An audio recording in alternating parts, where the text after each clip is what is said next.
Okay. அஸ்ஸலாமு அலைக்கும். Right, நாங்க ஸ்டார்ட் பண்ணுவோங்க. நாங்க இன்னைக்கு எங்கட 2வது கிளாஸ்.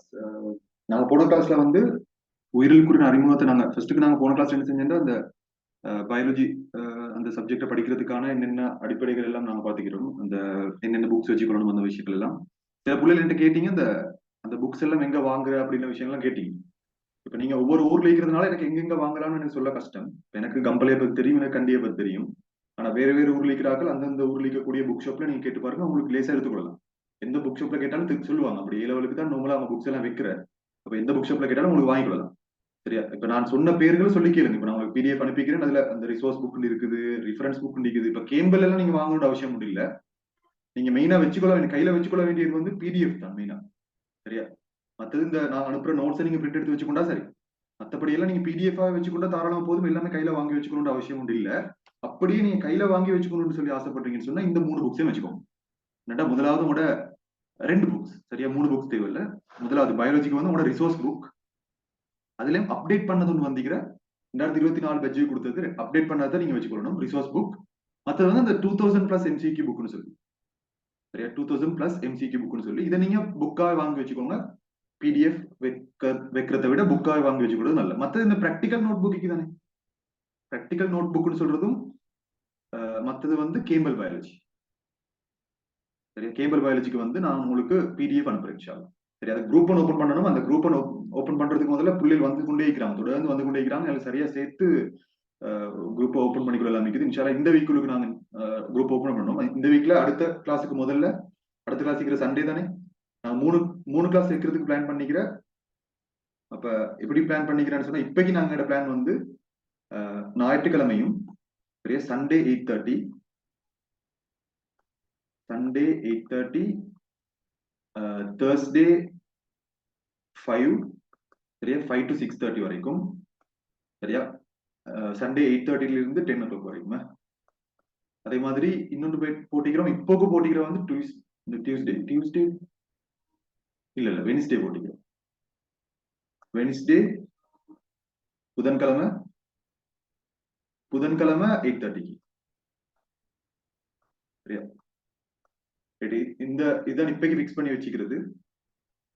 நான் நினைக்கிறேன் இது பெர்மனன்ட் ஆயிக்கும்னு நினைக்கிறேன். அப்ப இன்ஷால்லா இந்த ஆர்டர்ல நாங்க கிளாஸஸ் கண்டக்ட் பண்ணி கொடுப்போம். இப்ப நாங்க புதன்கிழமை வைக்கல, அப்ப நாங்க அடுத்த கிழமையிலிருந்து புதன்கிழமை நடக்கும். சரி, இப்ப அடுத்த கிளாஸ் இருக்கிறது இண்டையோட அடுத்த கிளாஸ் இருக்கிறது வந்து ஞாயிற்றுக்கிழமை. சரி, ஞாயிற்றுக்கிழமை 8:30க்கு.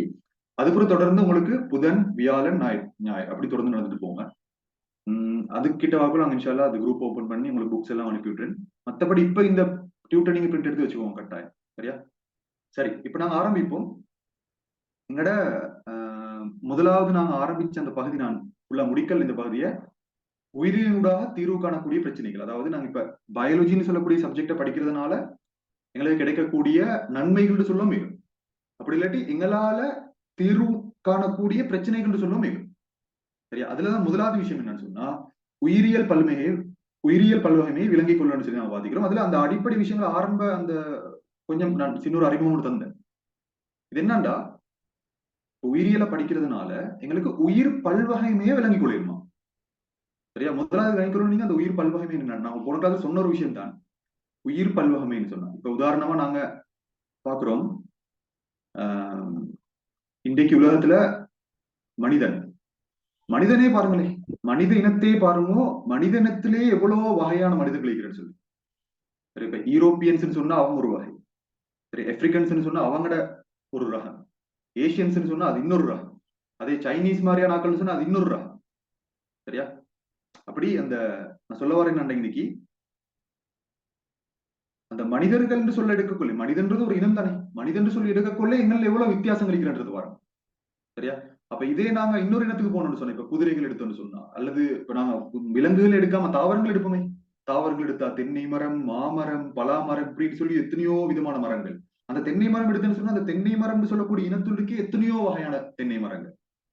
சரி, இதுக்கு தான் சொல்ற வந்து உயிரியல் பல்வகைமை. அதாவது உயிர்கள் பல வகையா இருக்கிறது, சரியா? உயிர்கள் பல வகையா இருக்கிறது அப்படின்னு சொல்லி நாங்க ஆரம்பிச்சோம் அதை. அதே மாதிரி இன்னொரு விஷயம் நாங்க சொன்னோம் என்னன்னா, அந்த முதலாவது உயிரின் தோற்றம், முதல் உயிரின் தோற்றம்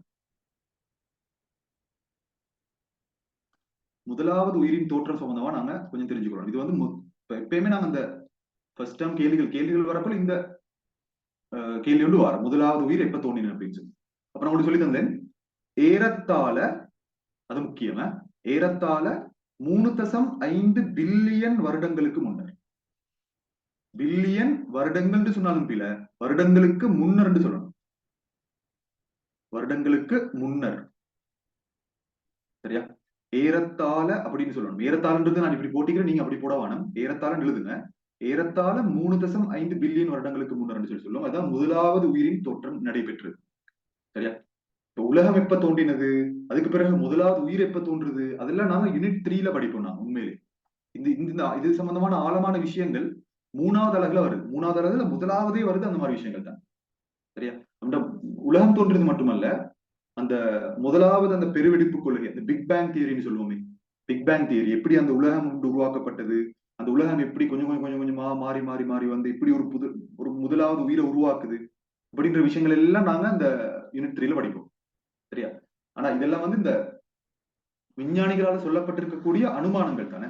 எங்களுக்கு சரியா எக்ஸாக்டா தெரியா, ரைட், இந்த காலத்துலதான் அந்த என்னது முதலாவது உயிர் தோன்றிருக்குது அப்படின்னு சொல்லி கொஞ்சம் இதுக்கு முன்னுக்கு பின்னுக்கு ஆகலான்றதுனாலதான் நாம எப்பயுமே வந்து சரியா எக்ஸாக்டா டைம் சொல்லாம, அதாவது சரியா சொல்லாம, ரைட், இத்தனாம் ஆண்டு இத்தனாம் தேதி இந்த டைமுக்கு தான் இந்த உயிர் வந்துச்சுன்னு சொல்லி சொல்லாம ஏறத்தாழ 3.5 பில்லியன் வருடங்களுக்கு முன்னர்ன்றத வந்து சொல்லிருக்கிறாங்க, சரி? அது வந்து கொஞ்சம் விஞ்ஞானிகளுக்கு ஷுவர் மாதிரி, ஒரு 3.5 பில்லியன் வருடங்களுக்கு முன்னால மாதிரி அப்படின்றது ஷுவர். இந்த மாதிரி இப்ப நாம வந்து நான் உத்தரவுகிட்ட கேட்கிறேன், கண்டிலிருந்து கொழும்பு போறதுக்கு உங்களுக்கு எவ்வளவு நேரம் எடுக்கும் அப்படின்னு சொல்லி உங்களுக்கு எக்ஸாக்டா தெரியா, சரியா? 3 மணித்தியாலம் இத்தனை நிமிஷம் இத்தனை செகண்ட் உங்களுக்கு எக்ஸாக்டா சொல்ல தெரியும். அப்ப நீங்க சொல்ற வந்து ஒரு அப்ராக்சிமேட்லி ஒரு 3 ஹவர்ஸ், சரி?